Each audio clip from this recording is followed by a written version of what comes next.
Assalamualaikum dan salam sejahtera. Saya mewakili pembentang utama selaku pembentang bersamalah Durrah binti Abdul Malik dan saya Muhammad Nazim Muhammad Noor akan membentangkan kertas kerja kami yang bertajuk memahami hubungan sibil tentera di Thailand dari perspektif concordance ataupun kepatuhan, satu analisis. Sedikit sebanyak tentang latar belakang ataupun abstrak kertas kerja ini. Hubungan sibil tentera Thailand sering berada dalam keadaan antagonisme dan menjadi subjek pemerhatian kerana tindakan-tindakan yang tidak demokratik institusi ketenteraan, terutamanya kudeta yang kerap dilakukan. Ia sedikit sebanyak menyumbang kepada pembatutan proses pendemokrasian dan polarisasi ekstrim dalam politik domestik Thailand. Namun lanskap ini terhasil daripada kurangnya keazaman politik dan persetujuan dalam kalangan pihak-pihak berkepentingan untuk mewujudkan satu ekosistem politik domestik yang boleh memenuhi kehendak semua pihak dan membawa kepada kestabilan politik.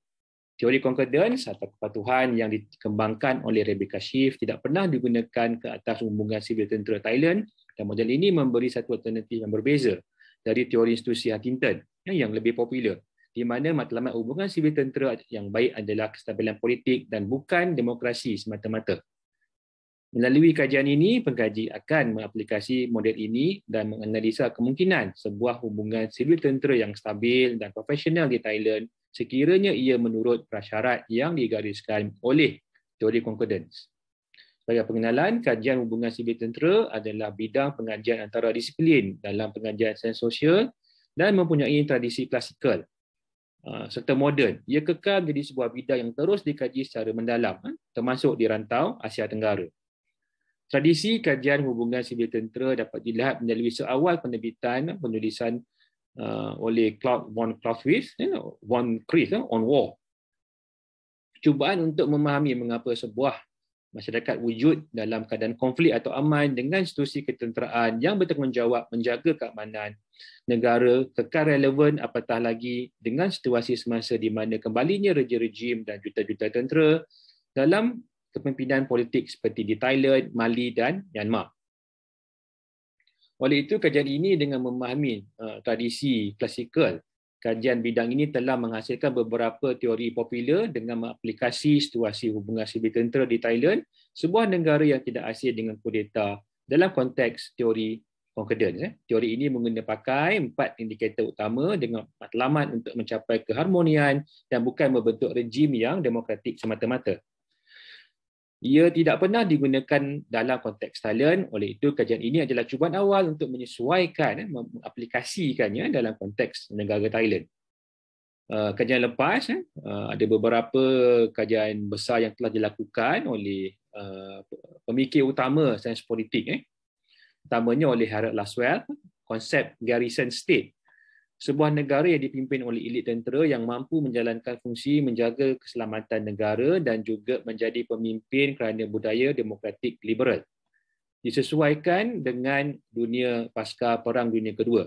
Yang kedua oleh Huntington, teori institusi, iaitu profesionalisme tentera, kawalan objektif sibil ke atas tentera, pengasingan penuh sibil dan tentera. Selanjutnya oleh Maurice Janowitz, teori penumpuan, Convergent mendefinisikan profesionalisme tentera bukan melalui pengasingan seperti Huntington.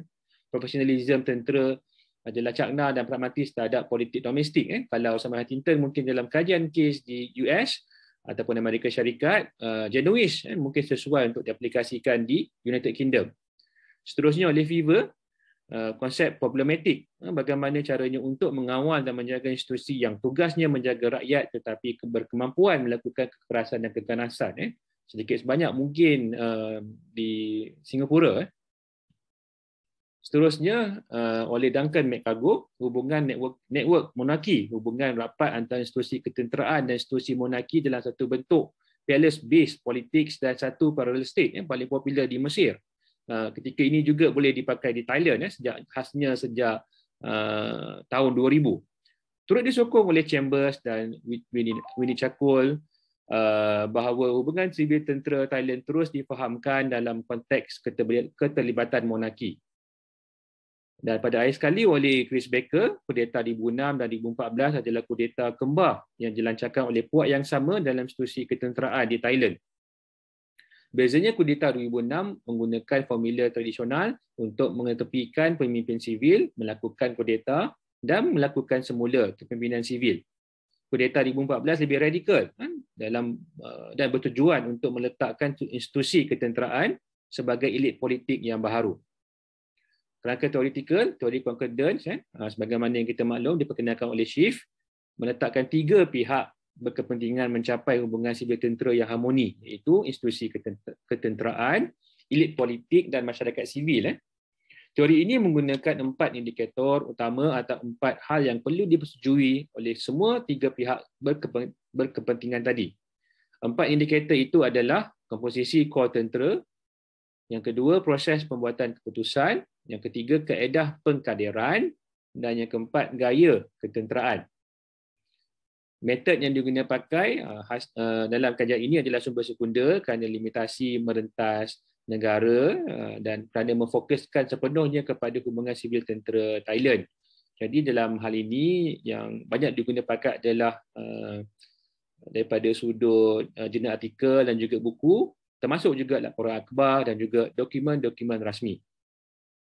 Dapatan dan perbincangan dalam indikator utama iaitu komposisi kor tentera, aspek kelas dan elitism paling ketara, jawatan dilebihkan kepada golongan bangsawan dan golongan diraja. Dalam era moden bergantung pada pengaruh dan hubungan peribadi. Kenaikan pangkat dan kepimpinan tertinggi sepenuhnya dikawal tentera. Tidak ada ketulisan dan tidak disetujui oleh elit politik dan masyarakat sivil. Yang kedua, proses pembuatan keputusan, institusi ketenteraan mendominasi proses pembuatan keputusan melibatkan bajet, saiz dan polisi keselamatan negara. Sejarah difungsi sebagai tentera dan elit politik memudahkan hal ini dan mengamburkan sempadan antara dua peranan ini. Bajet pernah cuba dikecilkan dan reformasi untuk melibatkan elit politik dan masyarakat pernah dicadangkan. Namun institusi ketenteraan terus mendominasi dan menetapkan naratif. Kaedah pengkaderan secara sukarela dan secara loteri. Institusi ketenteraan ingin menyimpan sistem loteri, kerahan, tentera sebagai cara membina disiplin anak muda. Namun cara pengkaderan ini dikritik dan tak diterima elit politik dan masyarakat sivil atas alasan insiden penyeraan fizikal, mental, seksual yang berlaku ke atas tentera muda. Gaya ketenteraan, kecairan identiti, melibatkan perubahan identiti dan misi kewujudan institusi agar terus relevan dan bersesuaian dengan keperluan semasa, politik domestik dan terus mendominasi arena tersebut. Berpuak-puak mempengaruhi sifat, tindakan dan persaingan dalam politik dan ekonomi tentera di Thailand. Esprit de corps ataupun kerjasama yang tinggi antara profesionalisme difungsi, kesetiaan pada institusi dan negara bermaksud melindungi negara dalam apa cara sekalipun walaupun kudeta yang tidak demokratik. Kesimpulannya, berdasarkan pengaplikasian indikator-indikator yang menjadi aspek kritikal dalam memastikan hubungan sivil tentera yang harmoni dan tenteram, jelas bahawa keadaan tidak aman atau disconcordance yang wujud dalam hubungan sivil tentera Thai dipengaruhi oleh beberapa faktor. Pertama, pengalaman sejarah Thailand yang unik telah melahirkan golongan pemegang taruh ketenteraan yang juga merupakan aktor politik. Hal ini melahirkan dua jenis pemegang taruh elit politik, iaitu mereka yang hadir dari latar belakang ketenteraan dan mereka yang dimotivasi oleh idea-idea demokratik Barat. Ketidakseragaman ini melahirkan kecelaruan dari segi mewujudkan kesefahaman tentang apakah itu kawalan sivil ke atas tentera dan peranan serta kuasa tentera dalam menentukan perkara-perkara seperti komposisi kor tentera, proses pembuatan keputusan, kaedah pengkaderan dan gaya ketenteraan. Perbezaan pendapat mengenai bagaimana hal-hal ini perlu dilaksanakan dan ditangani menjadi satu punca kritikal yang senantiasa ada ketegangan antara ketiga-tiga pemegang taruh dalam mencari jalan tengah ataupun jalan penyelesaian. Kedua, masyarakat sivil di Thailand tidak cukup kuat untuk mengubah penginstitusian tindakan-tindakan tertentu oleh institusi ketenteraan. Boleh dikatakan bahawa tidak ada langsung peranan pemegang taruh lain dalam hal seperti pembelian senjata, amalan dalam institusi tentera, serta kenaikan pangkat dan pelantikan dalam institusi. Walaupun masyarakat sivil dan elit politik dengan latar belakang demokratik tidak menyetujui dan ingin mengubah dinamika ini, persetujuan hak tentera ke atas perkara-perkara ini menyukarkan ke semua pihak untuk merunding hal-hal ini. Sehubungan dengan itu adalah jelas bahawa bukan kekurangan pengasingan semata-mata seperti yang dicadangkan oleh teori institusi Huntington yang menjadi punca berlakunya ketegangan dan masalah dalam hubungan sivil tentera di Thailand. Sebaliknya, berdasarkan pengalaman unik negara tersebut, pengasingan penuh adalah sukar. Model alternatif concordance untuk menggalakkan pihak berkepentingan untuk bekerjasama dalam hal-hal signifikan melibatkan institusi ketenteraan adalah langkah yang baik untuk mempromosikan keharmonian hubungan sivil tentera Thailand. Namun, ketidakmampuan semua pemegang taruh, institusi ketenteraan, elit politik, masyarakat sivil untuk mencapai persetujuan mengenai cara sesuatu dilakukan, dicapai atau dilaksanakan menjadi punca utama tiadanya keharmonian dalam hubungan sivil tentera di Thailand. Sekian, terima kasih. Khop Chai.